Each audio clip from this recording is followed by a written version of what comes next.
সরকার পয়সার বিনিময়ে তাদের ব্যবসাপাতি সংরক্ষিত হচ্ছে। এর সাথে রয়েছে নতুন যারা দীর্ঘদিন ক্ষমতায় ছিলেন না তাদেরও আবির্ভাব হয়েছে। তারা এমনভাবে আচরণ করছে প্রশাসনের সাথে, অন্যান্যদের সাথে, যেন তারা ক্ষমতায় এসে গিয়েছে। সেই কাজগুলি করতে পারত। প্রথমত দ্রব্যমূল্যের নিয়ন্ত্রণ, নিরাপত্তা এবং জাতীয় ঐক্যটাকে ধরে রাখা। কিন্তু তারা কথায় কথায় বলে তারা ছাত্রদের মনোনীত। ছাত্রদের মনোনীত হলে এই আন্দোলনটা ছাত্র জনতার সামনে ছিল। ছাত্ররা জনতার অংশগ্রহণ ছিল না, রাজনৈতিক আন্দোলন অংশগ্রহণ ছিল না, ছিল তো, তাহলে তাদের কথা উনি বলেন। উপদেষ্টারা অনেকেই বলেন। এই জায়গাটি কিন্তু বারবার করে না বলাতে আজকে রাষ্ট্রে যে জায়গাটি দাঁড়িয়েছে আমরা একটু সন্দেহের চোখে দেখা শুরু করেছি। এটা একটা। দ্বিতীয়ত, কোনো কোনো রাজনৈতিক মহল থেকে এমন কিছু কথা বলা হচ্ছে যাতে করে অন্তর্বর্তীকালীন সরকারের সামনের দিকে কিভাবে চলবে, সে কয়টা কাজ করবে, কয়টা সংস্কার করবে, সে বিষয় নিয়ে সে খেয়ে হারিয়ে ফেলেছে।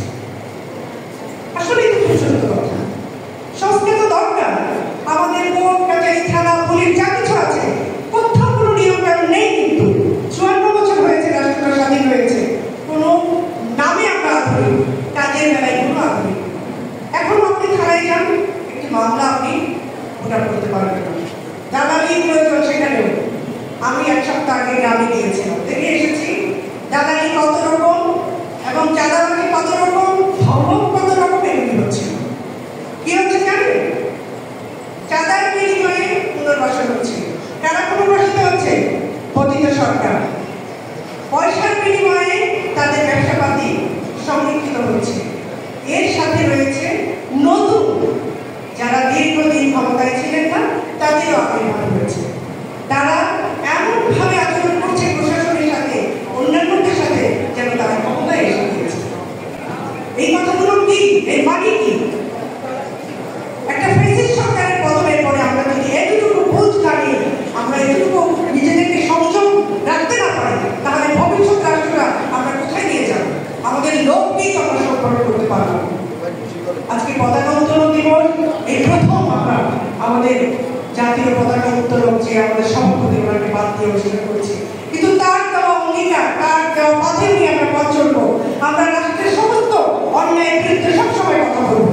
আমরা চেষ্টা করবো গণতন্ত্র মঞ্চ সহ আমরা যা কিছু করেছি, এখন যারা আছে সেখানে সকল পজিটিভ মানুষদেরকে দিয়ে মুক্তিযুদ্ধের ভিত্তিটাকে ঠিক রেখে এই রাষ্ট্রকে আমরা নতুন রাজনীতির দর্শন দিতে চাই। তার উপরে ছাত্ররা যা করেছে, ছাত্ররা যা করছে, সেটা যেন অবমূল্যায়িত হবে। আবার ছাত্ররা আমাদেরকে নানান ধরনের হতাশার সম্মুখীন করছে। সুতরাং উচিত হবে এই ছাত্রদেরকে ভবিষ্যৎ বাংলাদেশের জন্য কোন আদর্শিক জিনিসটাকে তারা ধারণ করবে সেটাকে গাইড করা, তাদের পাশে থাকা।